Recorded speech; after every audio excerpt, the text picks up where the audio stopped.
dando continuidade, né? E trazer à tona o personagem aqui, o denunciado, né? O Randon, que foi oferecido a denúncia pelo Ministério Público, depois de uma busca e apreensão realizada na sua residência, onde foi encontrado espada podre, foi encontrado um cutelo, uma balança de precisão, e isso deu subsídio, através do inquérito policial, deu subsídio ao Ministério Público, que indiciou, né, ofereceu a denúncia e foi acolhida a denúncia, então ele passou a ser réu no processo. E, para garantir a ordem pública, o juiz assim decretou, então, na fase processual, que é de competência do magistrado, né, na fase processual, a prisão preventiva, e até então ele se encontra preso. E outra discussão é em relação ao argumento, depoimento dos policiais, se são válidos ou não. A súmula 70 do Tribunal de Justiça do Rio de Janeiro dá essa validade aos depoimentos dos policiais, e o Código de Processo Penal também afirma que toda pessoa, claro, capaz, né, maior de 18 anos, capaz, pode ser testemunha, não exigindo uma condição especial da testemunha. Se ela é capaz, maior de 18 anos, e tem toda condição de ser testemunha, então ela pode ser testemunha nesse caso. Então, o depoimento é válido, porque tem um amparo.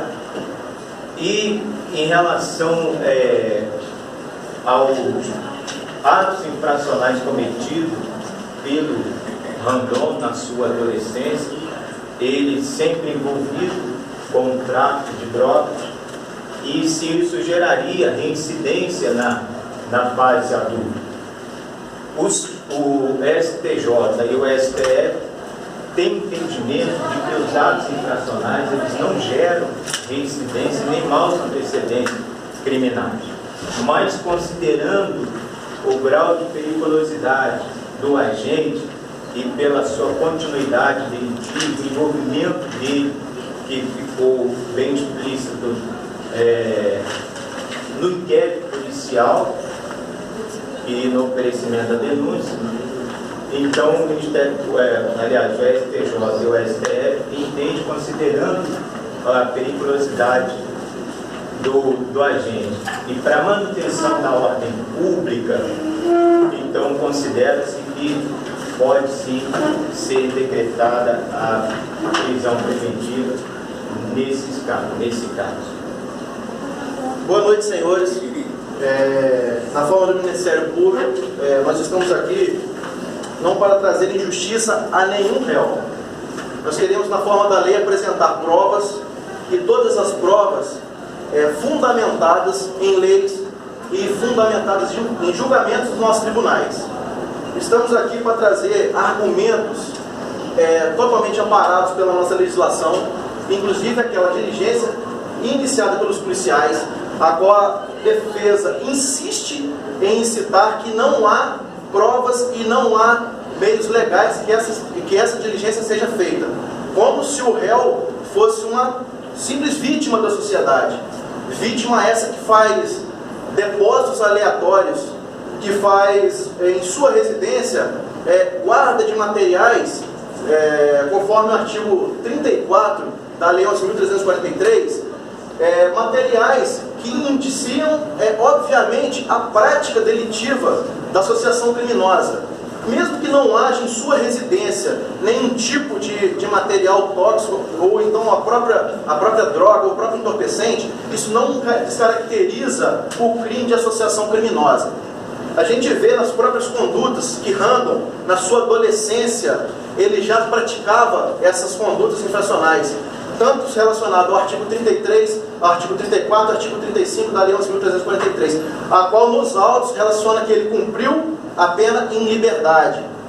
Após isso, não trazemos reincidência nos atos de hoje. Porém, Randon ainda assim continuava na sua conduta delitiva, com permanência e estabilidade.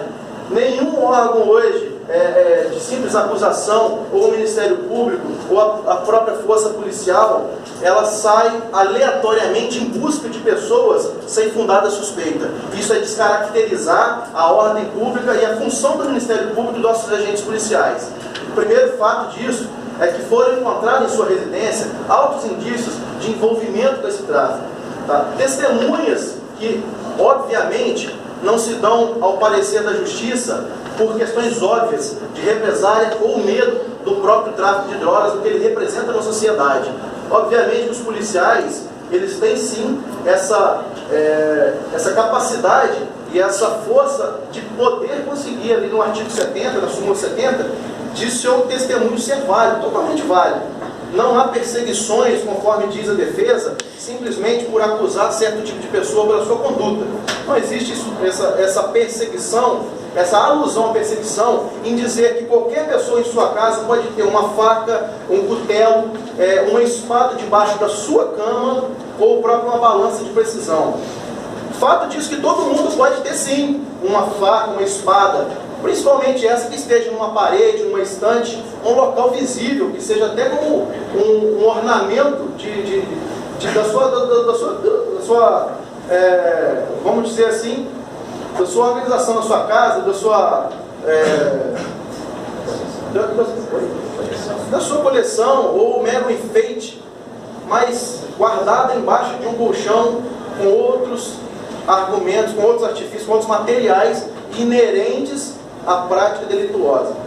Mesmo assim, que se descaracterizasse todos esses fatos, essas matérias, esses fatos mesmo, essas provas materiais que não trouxessem indícios à associação criminosa, que diria nos autos dos depósitos feitos por Randon desde dezembro de 2018 até março de 2019, incitando assim anotações em seu caderno de contabilidade, assim, escrito pelo tráfico de drogas, frisando sim associação mesmo, como siglas do tráfico de drogas, 3ão, 3º comando puro. Aquela pessoa que trabalha, que está procurando realmente alimentar a sua família e tem indícios totalmente lícitos no seu trabalho, ele não guarda em sua residência algo desse tipo. Ele se preocuparia muito mais em ter relacionado em suas anotações algo como de quem e por que deve, o que ele vende, o que ele transporta, o que ele faz para conseguir essa renda, sendo que ele não tem uma renda comprovada. A pessoa que não tem uma renda comprovada faz depósitos que chegam a R$ 2.700, conforme as provas que estão nos autos. Como que essas provas apreendidas em sua residência não caracterizam, junto com as anotações, a prática delituosa de permanência e estabilidade com o tráfico de drogas.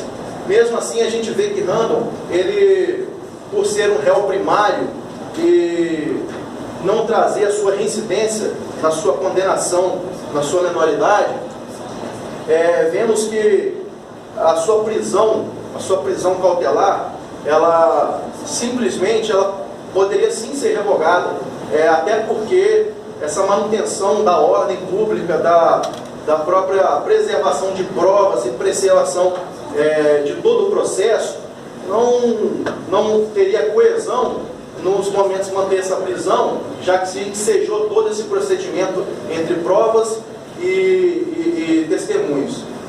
Poderia sim, da forma da lei ou da própria dosimetria da pena, mesmo que essa casa aumentasse a pena base para as suas circunstâncias ali da sua FAI, que trouxesse esses argumentos para poder aumentar essa pena base, conforme o artigo 65, ele teria ali um benefício em sua pena. E conforme o artigo 44 do Código Penal, ele teria sim a sua pena privativa de liberdade substituída pela restritiva de direitos.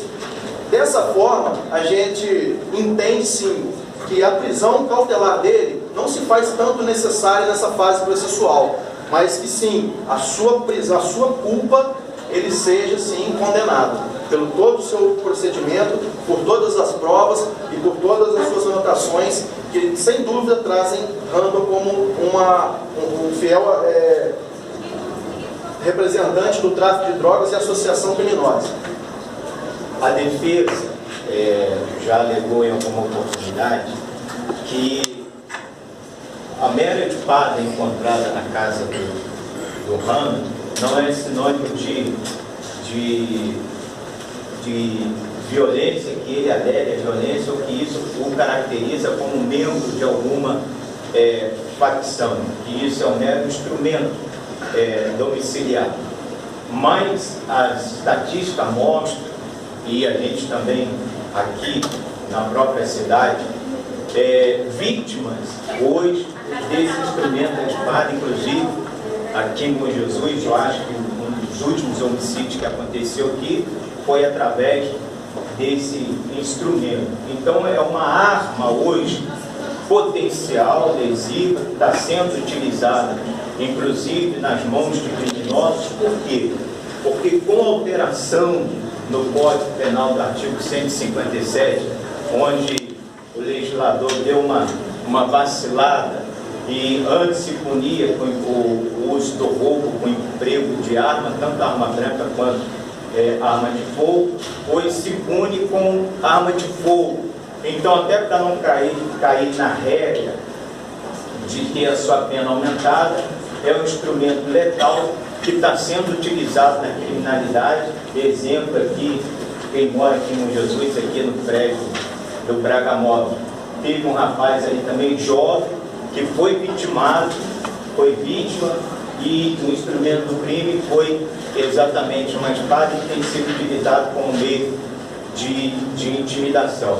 Então, fazendo uma análise processual, tanto na fase do inquérito, que a defesa alegou que existia falhas, na fase processual, o delegado, dentro da sua discricionariedade, que o inquérito policial lhe propõe, desenvolveu o seu trabalho. O Ministério Público, dentro da sua função, não só de manutenção da ordem pública, da aplicação da lei, mas também a sua função social, cumpriu com o seu papel, e o juiz também, na hora de prolatar a prisão preventiva, também cumpriu todos os direitos formais. Então, considerando que é uma arma, está perigosa, está sendo utilizada pelos criminosos para fugir da regra do emprego de arma de fogo, porque outrora se utilizava porque a pena era a mesma, hoje eles estão fazendo uso desse tipo de instrumento.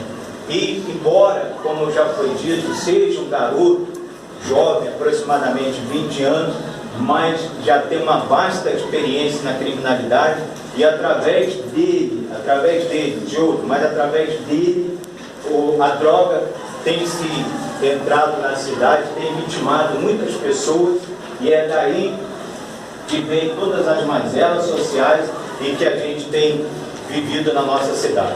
Então, por isso, nós decidimos pela condenação dele.